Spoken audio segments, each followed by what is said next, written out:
Velkommen til Aktuelt. Hun skulle vært her for over 20 år siden og mottatt sin Nobels fredspris.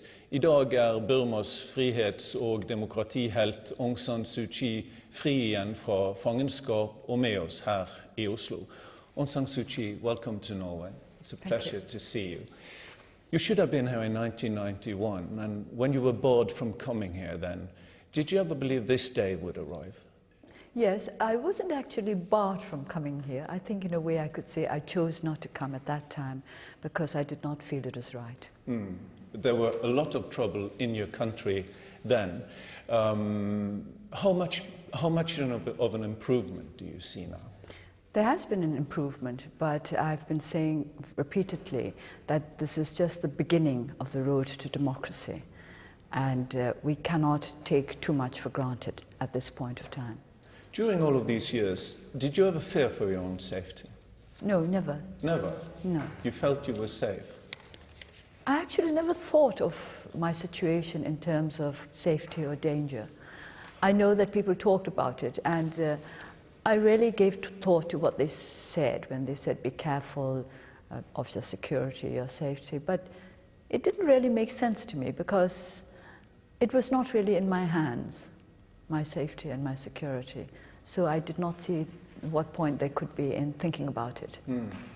But when you were sitting there in your house at University Road, were you aware of that all over the world there were people having prayer vigils for you? There were even songs written for you, songs sung about you? Gradually, yes, because in the early days of my first term of house arrest, there were not too many Burmese language programs on the international media network. For example, at that time, I think the BBC had perhaps about half an hour a day, the VOA half an hour to 1 hour in the Burmese language. And of course, most of the news about Burma are on those programs. So I didn't get as much news about movements to support us in the world as I got later when the times of these broadcasts were increased because of demand. And then of course there was the Radio Free Asia and the Democratic Voice. But a lot of censorship also in your country at the time? Not with regard to foreign radio broadcasts. So if I had a shortwave radio, and that kept me linked to the outside world. I'm asking because straight through those years when you were in confinement and in prison from time to time, people still looked upon you as their true leader in Burma. I remember in Aung San Market, just a few years ago I was there, there was a woman who was selling pictures, and she said she could not sell pictures of you when you were older than 12 years old. Oh. And they even only whispered your name. That's how dangerous it felt. I do remember that in 1989, before I was placed under house arrest. I was placed under house arrest on the 20th of July. But on the week before, the 19th of July, is Martyrs' Day. That's the day on which my father was assassinated along with his colleagues. So they used to have on Burmese television programs about my father a couple of weeks before Martyrs' Day. And they still had a program of that kind in 1989. But I was struck by the fact that when they showed photographs, family photographs of us, there was my father with my two brothers in his arms, and there was my mother with me in her arms like this. They'd cut off the photograph here so that my picture as a baby was out of the family picture. Really? Yes, I was struck by that because I was just a few months old, and they cut the photograph off where my mother was holding me and just showed my mother, my father, and my two older brothers. That's how dangerous you were to the regime. I thought it was very funny. You thought it was Yes. funny? And very silly too. But I mean, your personal story, your personal experience is so intertwined with the destiny of Burma, isn't it? I would like to think that's intertwined with the destiny of my people, all of us added together.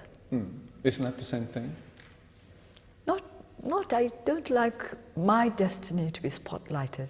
It's the destiny of the people of Burma that we are trying to get into our hands. But do you feel it is a problem that you are standing up as a symbol? I mean, all over the world, and also in your own country, of course, you have been hailed as a very brave fighter for democracy, non-violent fighter for democracy. Is that a problem, do you think, that you're hailed as such a symbol? I always think that in politics, especially democratic politics, one should not focus too much on one person. But then, on the other hand, it always happens in such movements because it's easier to focus on one person than on a whole movement. It's just that people react more to personal, to appeals to the personal emotions, if they like. So I do not think it's the best thing, but it's natural. And I'm very grateful for the support that people have given me.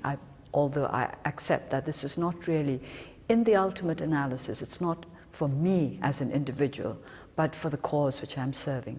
But still, you have sacrificed a lot, wouldn't you say? I have to keep reminding people not to use the word sacrifice, because it was a choice I made. It is not a sacrifice.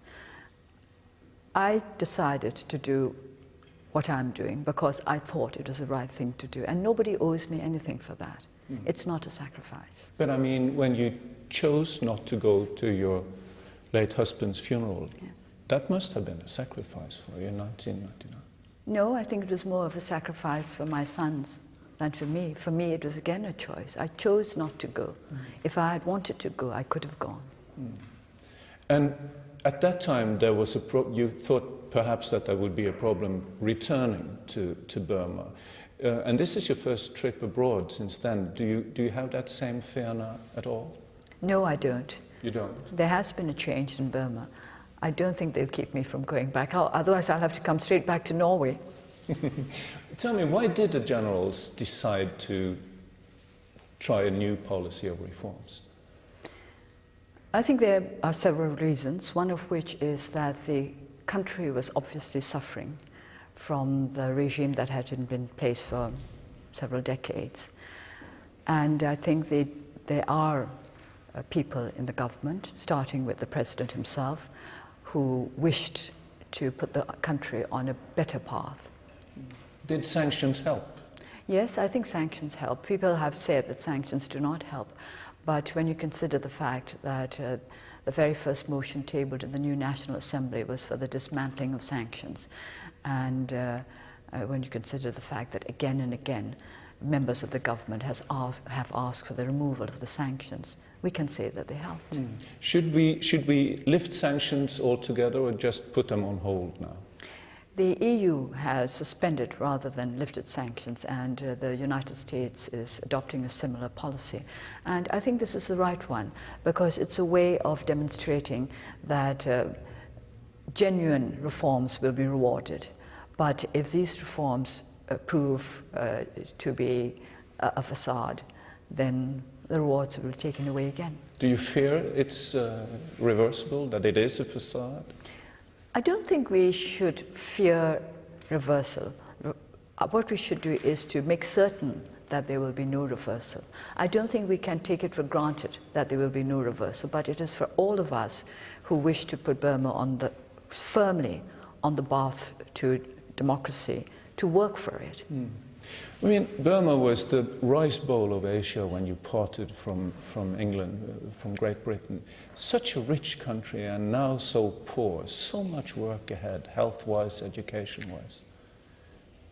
How will you cope with it? I'm not going to cope with it alone. No single person can cope with it alone. We've all got to be in this together.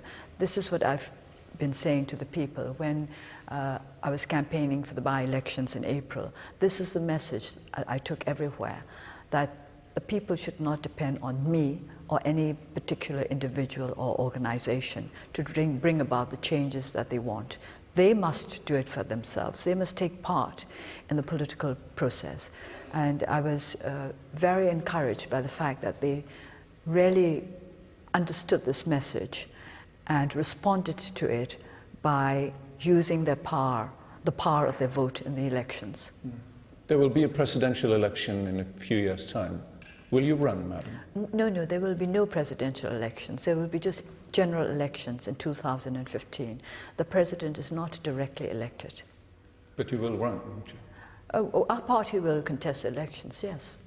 Thank you very much, Aung San Suu Kyi, and good luck in Burma. Thank you.